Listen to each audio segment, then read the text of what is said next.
Hey guys, welcome back to video number 3 of the Crochet Basics series.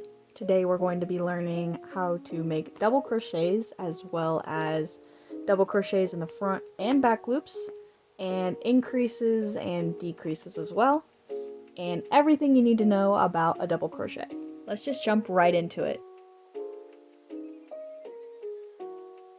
So to make a double crochet, you're going to start with a slip knot. And just like the other videos, I want to make a swatch of 15 stitches. So we are going to chain 18.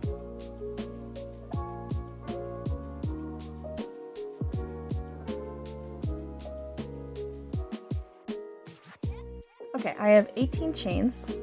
Now typically in crochet you'll find that when you start a double crochet row, you'll either have to make 2 or 3 chains more than the amount of stitches you want. So if I were to make a swatch of 15 stitches, I would either have to make 17 chains or 18 chains. I've seen both, but I'm just going to make 18 chains. So to start, we're going to make a double crochet and we're going to go in the 4th chain from our hook. So to make a double crochet, you're going to yarn over your hook and you're going to locate the 4th chain from your hook here. And then so what we're going to do is insert our hook into the chain so that we have 3 loops.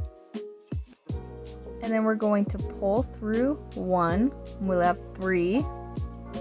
Then we'll yarn over, pull through 2 loops on our hook, and now we have 2. We're going to yarn over and pull through the remaining 2 stitches. And that's our first double crochet. So to go to the next one, we're going to yarn over, locate the next chain here, insert our hook, yarn over and pull through the first loop, leaving 3 on our hook, yarn over, pull through 2, yarn over, pull through the last 2. Again, we're going to yarn over, go into the next chain,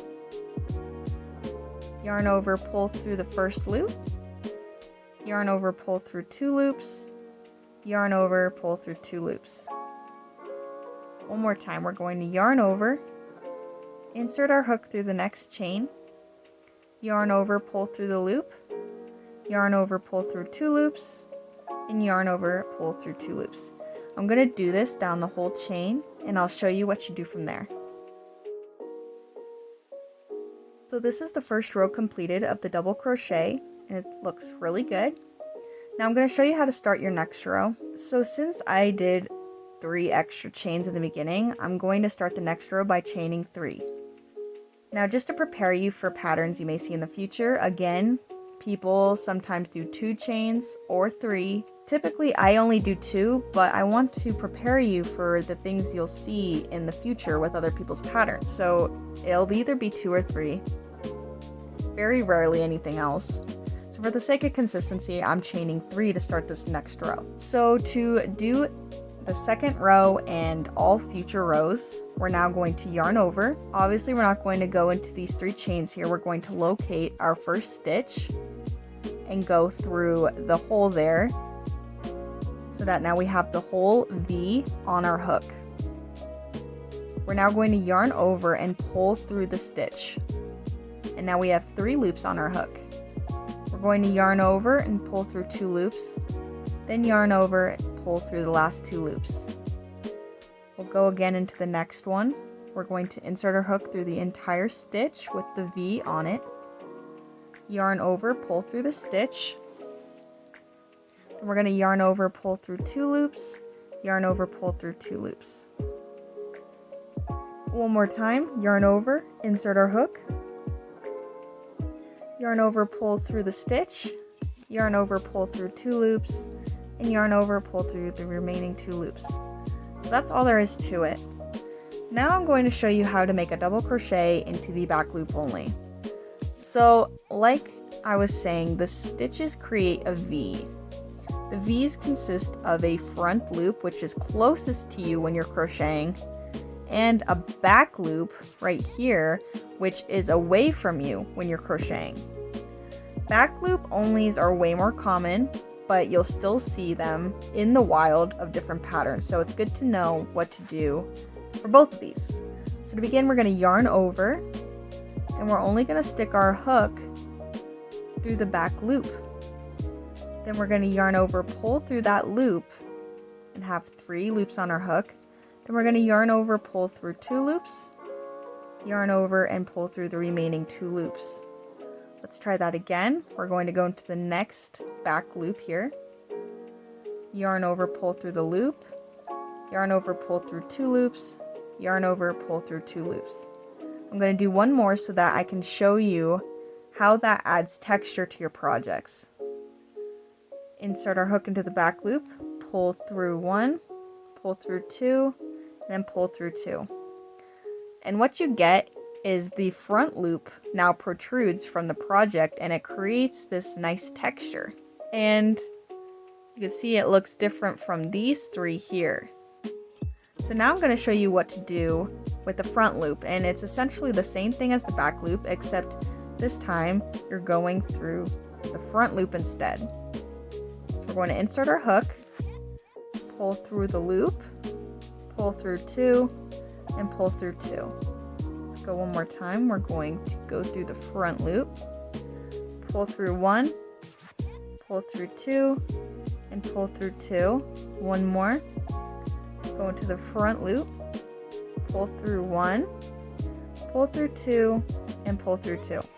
Now, what you're looking at here, so these 3 are normal, and it essentially looks the same with the front loop, except you'll see that it's a little like looser because it's only hooked onto 1 loop instead of 2. That's basically the only difference. But when you turn, it looks like the back loop where you have these loops protruding from the project. So it essentially does the same thing as a back loop only. It's just the back loop only is more comfortable to make. Now the next thing I'm going to show you is a double crochet increase. To do that, we're going to yarn over and go into the next stitch. We're going to pull through the stitch, pull through 2, and pull through 2 just like we have been. But to make an increase, we're essentially making 1 stitch into 2. So now we're going to yarn over, and we're going to insert our hook into the stitch we just did a double crochet in, and we're going to make another double crochet. So now we have 2 stitches in the one. Essentially, if we were to go across this whole thing, we'd be left with 16 stitches now. Now I'm going to show you how to do a double crochet decrease, essentially making 2 stitches into 1. So to do that, you're going to yarn over. We're going to insert our hook into the next stitch here. We're going to pull through the stitch. Now we have 3 loops on our hook. Yarn over and pull through 2, leaving us with 2 loops on our hook here. Now we're going to yarn over, insert our hook into the next stitch, pull through the stitch, then pull through 2, and then now we have 3 loops on our hook, and now we're going to pull through all 3 loops. And that's how you do a decrease.